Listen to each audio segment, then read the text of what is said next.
Happy cup of coffee day. I have not had my coffee today. Hopefully, you are enjoying yours. I'll have mine later. I think I'm going to make my own today. We're going to talk about later college playoffs and NFL playoffs, but let's bring up first, yes, the logo that I have in back of me, Bob Weir, the passing of Bob Weir, who has kind of been the leader of the Grateful Dead now ever since the passing of Jerry Garcia. Although, John Mayer, who has jumped on board the last 10, 15 years, I'm not sure exactly when he came on, and John Mayer was a great add-on, great guitar player, and actually owns the rights to Dead and Company. But let's talk about Bob Weir. He kind of took over the lead. He was an original member of the Grateful Dead, which has been going since mid-60s or so, mid-late 60s. Don't have an exact date. If ever I need a guest on a show, it would be a friend of mine. His name's John, so I'll call him John for this show. And he is a Grateful Dead expert. And he probably will poke a few holes in some of the things I say here. But there's a big question mark with the passing of Bob now as to will the Grateful Dead continue? Will it continue with John Mayer and a hodgepodge of other band musicians that aren't part of the original Grateful Dead or not? More it remains to be seen, but Grateful Dead had a great run. They got a lot of great music. I was never a fanatic. I never went to a Grateful Dead concert. Kind of regret that, but never a fanatic. But I listened to them all the time in college, way back. Yeah, I'm an old guy. 80, 81 in Plattsburgh State, New York. I listened to a lot of that, and Grateful Dead was good. So there is the passing of Bob Weir. You had a great run, Bob. I'm going to give you top 5 Grateful Dead, and then we'll move on.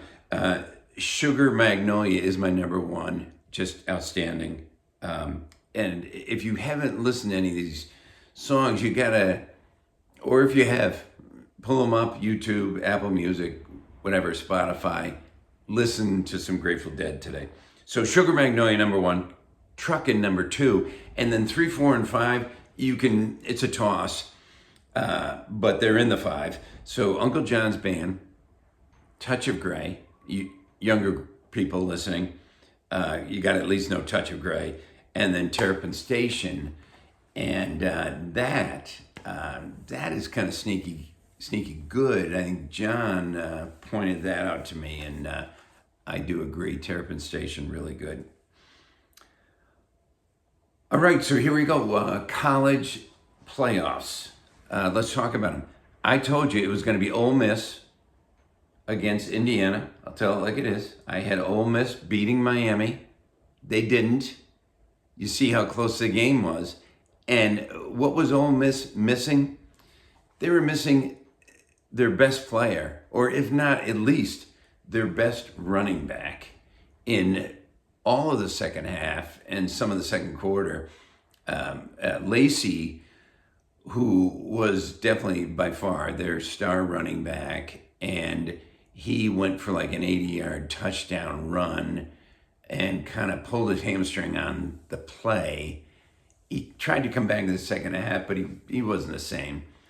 And they really missed him, and they still only lost by less than a touchdown. I think they would have won if Lacey had stayed healthy. I'll never know it. That's why it's gambling. Things like injuries happen.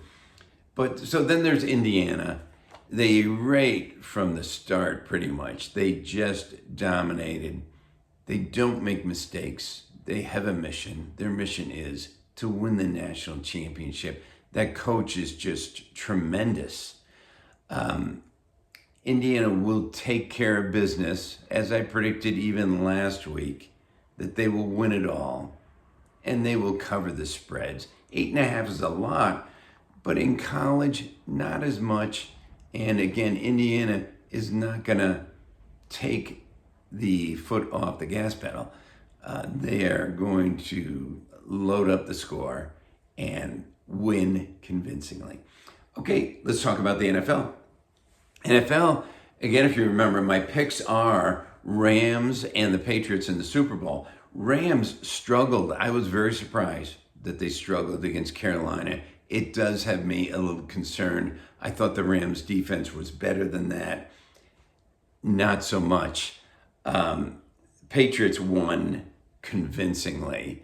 I mean, it was 16-3, but the Chargers do have a decent defense.